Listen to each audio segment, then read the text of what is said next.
আসসালামু আলাইকুম ওয়া রাহমাতুল্লাহি ওয়া বারাকাতুহু। আমি যে বিষয় নিয়ে কথা বলতে চাই, কলটা আপনার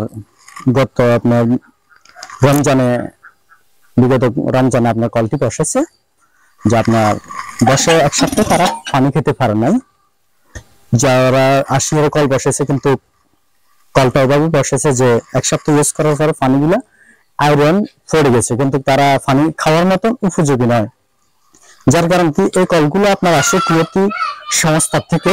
যখন আসে তাদেরকে একটা ডোনেট করা হয়। ডোনেট করলে তারা বিভিন্ন লোকদের মাঝে কলগুলা তাদেরকে দায়িত্ব দেওয়া হয়। দায়িত্ব দিলে তারা কি করেন, বা কিছু টাকার মাঝে তাদের পরিশ্রম হিসেবে তারা নেয়। মূলত যাদের যে উদ্দেশ্য যে একটা সংস্থা থেকে কল দেওয়া হয় গরিব মানুষদেরকে পানি খাওয়ার জন্য, কিন্তু আমরা এমন আমাদের ব্যবসার জন্য আমরা 3-4টা ডেলি 4-5টা কল কন্টাক্ট নিয়ে যে একসাথে বসে যাই, যারা মূলত পানি খাওয়ার জন্য আপনার কলটা দেওয়া হচ্ছে। মূলত তারা এই যে গত রমজানে বসেছে, কলটা এক সপ্তাহ তারা ইউজ করার পরে আর কলটা ইউজ করতেছে না।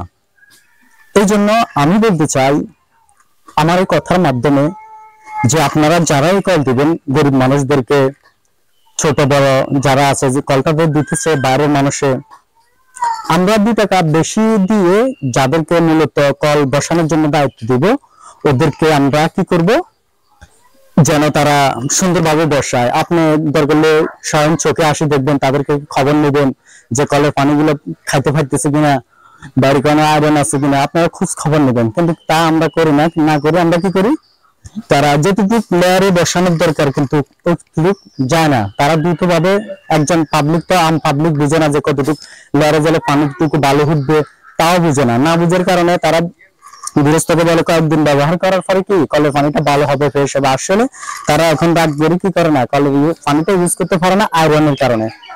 এই জন্য আমি নিজে দায়িত্ব নিয়েছি, যেহেতু এই কলটার পানি যেহেতু সমস্যা হয়েছে, এই কলটা আমার সংস্থার থেকে আমি নিজে এখন কাজ করব। মানুষকে আমি নিজে ফিজিক্যালি আসি আমি, সো আপনার কলটা আমি নিজ দায়িত্ব বসাবো, যেন একজন মানুষকে আমি কোনো কিছু যদি দেব, ভালো কিছু দিব। ভালো কিছু কেন দেব, যেটা আমি খেতে ভালোবাসি, আমি অন্যকে তাকে আমি কি করবো, এটা গিফট করবো। কিন্তু আমি এমন জিনিস দিই কিন্তু অন্যজনের কাজে লাগে না। এই জন্য আমরা অল্প টাকার ভিতরে 1500 টাকার ভিতরে আপনার কল বসানোর জন্য দায়িত্ব দিই, কিন্তু তারা দ্রুতভাবে ডেলি 6-7টা করে কল বসা আমি নিজে দেখছি।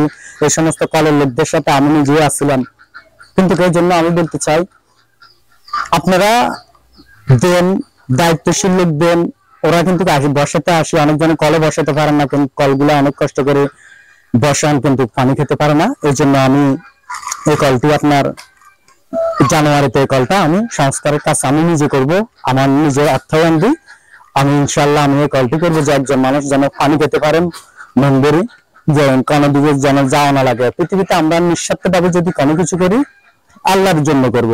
পৃথিবীতে আমরা কদিন বা বাঁচবো, এই জন্য কোনো কিছু করব আমরা মানুষের জন্য মন খুলে কাজ করব, যেন মানুষ একটা কিছু খেয়ে যেন আমার জন্য যেন দোয়া করে। আবার প্রতিবেশী যারা আছে তারা যেন এই কলের পানি খেয়ে উন্মুক্ত হয়। কিন্তু আমরা এমন কাজটাই করি, কিন্তু করে লাস্ট পর্যন্ত যারা এই কলটি দিয়েছে কিন্তু কলটা পড়ে আছে এখনো। দেখেন আপনার, তারা আজকে রমজান গিয়েছে, রমজানের ভিতরে 3-4 দিন ইউজ করছে, এরপরে আপনার কলটা এভাবে ফেলা রাখছে। আসলে কি লাভ হয়েছে কলটা দিয়ে? কুয়েতি সংস্থার থেকে কলগুলো আসে, কিন্তু কলগুলো বেহুদা কাজে পড়ে থাকে, কোনো কাজে লাগে না। এই জন্য ইনশাল্লাহ আমি এই কলের দায়িত্ব নিয়েছি। আমি ইনশাল্লাহ আমি নিজের দায়িত্ব নিজের লোক নিয়ে আমি কাজ করব।